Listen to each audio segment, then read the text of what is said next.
नमस्कार शेतकरी मित्रांनो, ही तूर आहे.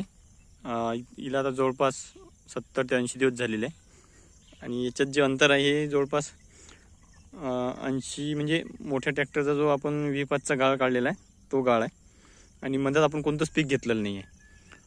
आता ही जी तूर निघणार आहे ही जवळपास डिसेंबर जानेवारीमध्ये याला शेंगा लागल्यानंतर कापणी करून याच्यापासून आपल्याला उत्पन्न मिळणार आहे. पण तोपर्यंत आपल्याला ही जी रिकामी जागा आहे यात काहीतरी उत्पन्न घ्यायचं आहे, म्हणून आपण एक नवीन पीक याच्यात म्हणजे एक प्रयोग केला यावर्षी. तर हे पाहू शकता तुम्ही, मी याच्यात ही मेथीची जी भाजी आहे तर आपलं मेथीचं बियाणं फेकलेलं आहे आणि आजचा 3रा दिवस आहे आणि हे पूर्ण जे बियाणं आहे आता निघण्याला म्हणजे उगवणी सुरुवात झालेली आहे. आणि ही जी मेथी आहे हे जवळपास 20 ते 25 दिवस, खूप झाले 25 दिवस. तर हे 25 दिवसापर्यंत आपण याला म्हणजे हे पीक लागवडीपासून ते निघेपर्यंत 25 दिवस पकडा.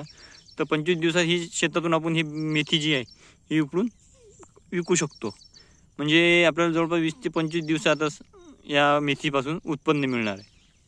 म्हणजे तूर येईपर्यंत आपल्याला या शेतातून एका एकरमध्ये आपण सहज 20 ते 25 हजार रुपये कमावू शकतो. आता कसे, तर आम्ही याच्यात आता जे बियाणं फेकलं त्यापासून आपण फक्त 10 क्विंटल आम्ही मेथीची भाजी अपेक्षित धरलेली आहे.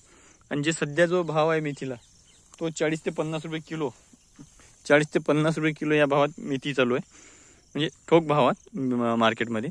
आणि जर कधी आपल्याला 30 रुपयाने जरी आपण भाजी पकडली समजा सरासरी, तरी आपल्याला 10 क्विंटल भाजीपासून 30,000 रुपये कसेही मिळू शकतात. तर आपण खर्च वजा करता यातून आपल्याला 20,000 रुपये निव्वळ नफा मिळणार आहे. म्हणजे तुरीचं पीक येईपर्यंत आपल्याला एक आर्थिक सहाय्य मिळणार आहे. म्हणजेच एक आपल्याला उत्पादन जे आहे, जे आपलं उत्पन्न सध्या आपलं उत्पन्नाला सुरुवात होऊन जाईल यापासूनच.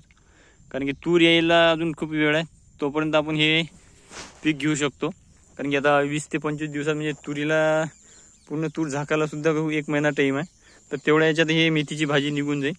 तर आपण काय केलं याच्यात, आता हे पाहू शकता तुम्ही, हे 1 तास, हे 1 फटी आहे, ही 1 फटी. आता आपण 1 फटी सोडून ही भाजी पेरली. आता ही फटी जी आहे यात आपण काहीच नाही पेरलं, म्हणजे कोरी ठेवली फवारणी करता. म्हणजे जर तुरीवर आपल्याला जर फवारणी करायची असली तर या तासातून चलून आपण तुरीवरती फवारणी करू शकतो.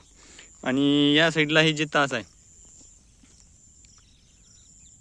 हे पाहून घ्या तुम्ही, तर यात आपण भाजी पेरलेली आहे. आणि इकून 1 तास म्हणजे एक फटी सोडून आपण एक फटी सोडून आपण भाजी पेरलेली आहे.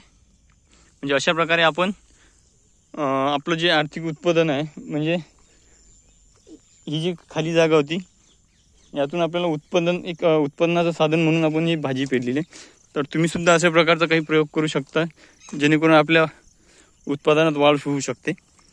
तुम्हाला सुद्धा ही कल्पना आवडली काय, नक्की कॉमेंटमध्ये सांगा. धन्यवाद.